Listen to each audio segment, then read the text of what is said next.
Na de boeren nu de bouwers op het Malieveld.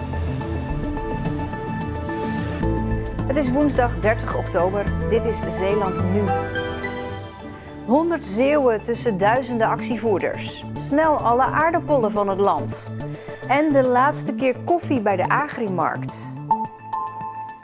Dag dames en heren. De actiebereidheid onder Zeeuwse bouwers was vandaag niet zo groot. Zo'n 100 man reisden af naar het Malieveld in Den Haag.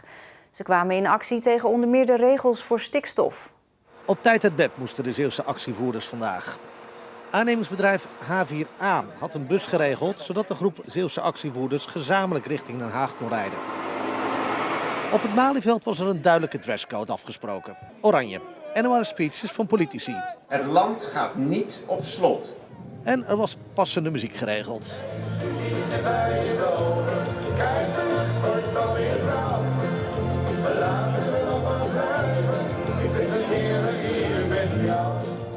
Een publieksvriendelijke demonstratie, dat vonden ze belangrijk vandaag. De mensen van Grond in Verzet die deze actie op het Malieveld in Den Haag op hebben gezet. Duizenden mensen vanuit heel Nederland zijn erop afgekomen. Vooral mensen uit de bouwwereld, infrastructuur, hoveniers, baggeraars. Ze lopen er allemaal.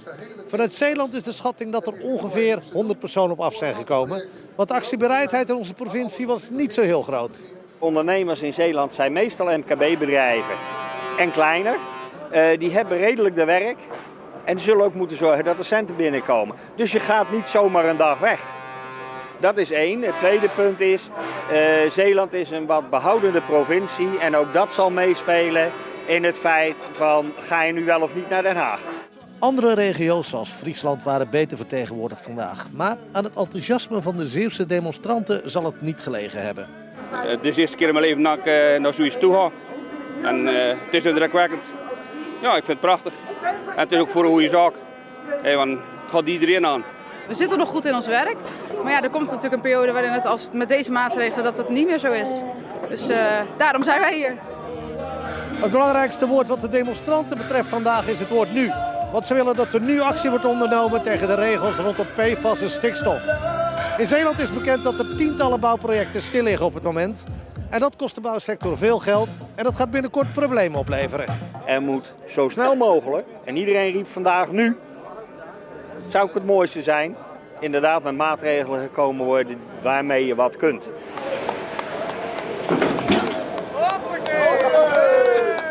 Als afsluiting van de dag werd ongeveer 800 kuub schone grond op het Malieveld gestort. Dat werd overigens aan het eind van de dag allemaal weer opgeruimd.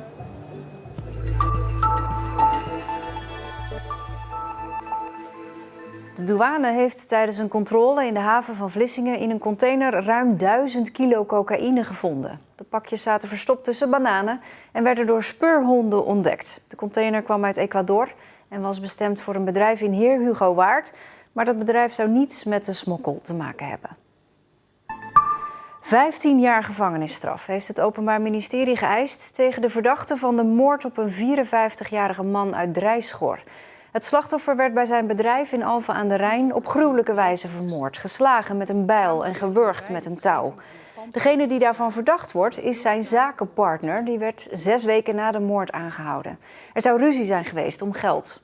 De verdachte ontkent. Opvallend detail is dat de zakenpartner degene is die 112 belde en dat hij zelfs heeft gesproken op de begrafenis van de man uit Drijschor.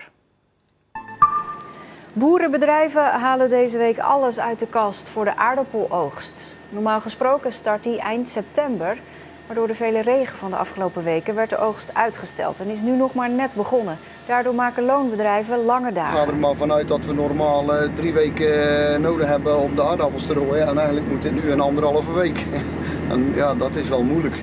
Want voor komend weekend wordt er alweer regen voorspeld en dan moet je eigenlijk alle aardappelen van het land hebben. Boer Notenboom uit Wolvaartsdijk lijkt dat te redden. Dan ben ik blij. Maar er zijn een heleboel collega's die het niet uit hebben. En dat zou toch eigenlijk wel prettig zijn dat iedereen dat kan. De kwaliteit en de grootte van de nieuwe aardappelen lijken in ieder geval goed dit jaar. In Zeeland zijn op korte termijn minstens 280 nieuwe pleeggezinnen nodig. Die noodoproep wordt gedaan bij de start van de Week van de Pleegzorg. Volgens Juvent is het niet zo dat pleegkinderen nu op een wachtlijst staan. Maar het tekort zorgt er wel voor dat kinderen niet altijd in een gezin komen dat goed bij ze past. Juvent zou in het ideale geval de keuze willen hebben uit 5 gezinnen. Zeeland telt momenteel 447 pleeggezinnen.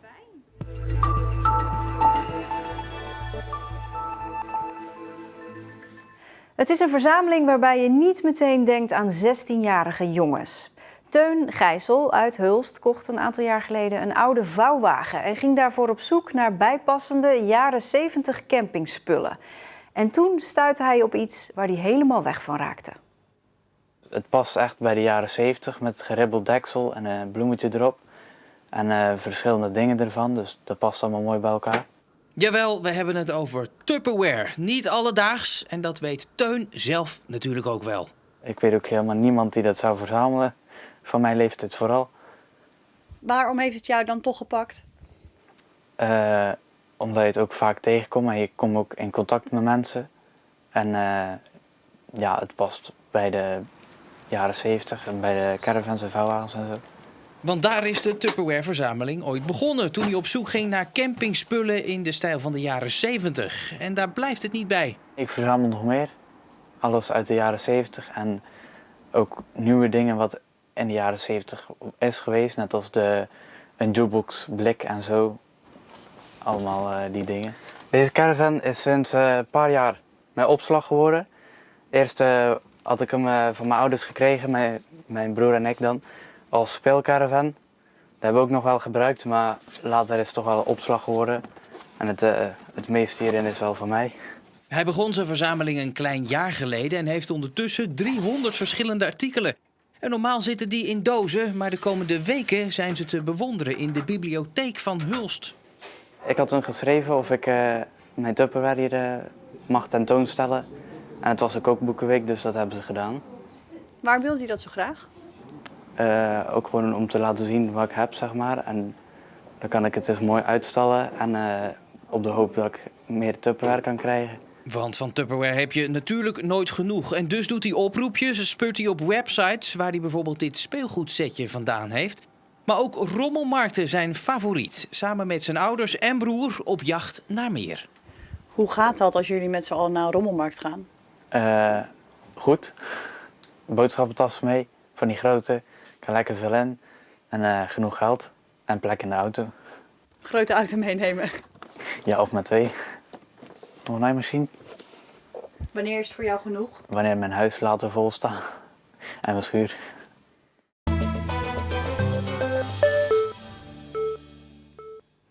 Nog één laatste keer boodschappen doen bij de Agrimarkt. Trouwe klanten van de Zeeuwse supermarkt slaan nog snel even hun slag, nu het nog kan. Want morgen sluit de supermarkt de deuren. Voor het echtpaar Dalebout betekent dat afscheid nemen van hun wekelijkse ritueel. Nico en Truus Dalebout doen al sinds de opening boodschappen bij de Agrimarkt in hun woonplaats Goes. Dat is meer dan 40 jaar. Aan hun wekelijkse ritueel komt nu een eind. Nog een laatste keer doen ze boodschappen bij de winkel. Kannemelk, vruchtenvla, uien. Dus voordelig, 5 kilo voor €2. Een paar maanden geleden hoorden ze dat hun favoriete supermarkt gaat sluiten. Wij schrokken ervan. Ja, dat is waar. Wij lazen het ineens en we schrokken ervan. Het was ineens van, goh, onze vertrouwde winkel gaat nu weg. Want naar de Agrimarkt gaan is voor het echtpaar meer dan alleen boodschappen doen. Dan zien we al bekenden, vanwege dat we er dus al jaren komen. En dan zien we bekenden en van de tafel, dan zitten we altijd daar zo aan de koffietafel. En dan drinken we altijd gezellig koffie, met z'n allen. En zo hebben we eigenlijk een groepje gevormd. Nou, en dat valt nog helemaal uit elkaar, dus dat is wat jammer. Nou, meestal een uur, 1,5 uur en dan ben we toch wel thuis.